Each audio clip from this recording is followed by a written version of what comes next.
ছেলে সন্তানের পর এবার মেয়ে সন্তানের মা হলেন দেশের জনপ্রিয় নায়িকা পরীমনি। শুনতে একটু অদ্ভুত লাগলেও এটাই সত্যি এবং এই তথ্যটি নিশ্চিত করেছেন অভিনেত্রী নিজেই। কলকাতার সংবাদ মাধ্যম আনন্দবাজার পত্রিকায় অভিনেত্রী জানিয়েছেন তিনি কন্যা সন্তান দত্তক নিয়েছেন। পত্রিকায় তিনি লিখেছেন, আমার মেয়ে এলো গড়ে, আমার মেয়ে সাফিরা সুলতানা প্রিয়ম, এই নামে বিশ্ব চিনবে ওকে। ছেলের পরে মেয়ে, কি যে আনন্দ! পৃথিবীতে আসার 6 দিন হলো ওর। আমার ঘরে ছেলের পাশে আলো হয়ে আছে। পরী আরও লিখেছেন, আমি ওকে দত্তক নিয়েছি। নিয়ম মেনে সই করার সময় মনে হলো আল্লাহ আবার আমার জন্য কিছু করলেন। জীবনে কোনো দিন কোনো কিছু নিয়ম অনুযায়ী বা পরিকল্পনা করে করিনি আমি, তাই আল্লাহ আমার জন্য যা যা চেয়েছেন তাই মাথা পেতে নিয়েছি। ছেলের রাজ্য পৃথিবীতে আসার পর থেকেই বাড়ি ও বাইরে সব দায়িত্ব নিজে সামলাচ্ছেন পরী।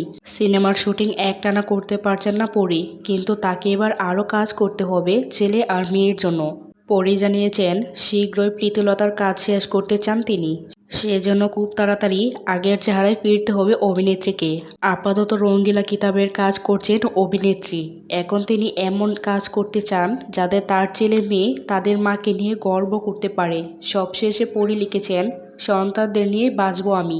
এখন রাতের দিকে সব শান্ত হয়ে আসার পরে একদিকে ছেলে আর একদিকে ঘুমন্ত মেয়ের মাঝে যখন চোখ খুলে দেখি তখন মনে হয় পরীমনির আকাশটা বড় হয়ে আসছে।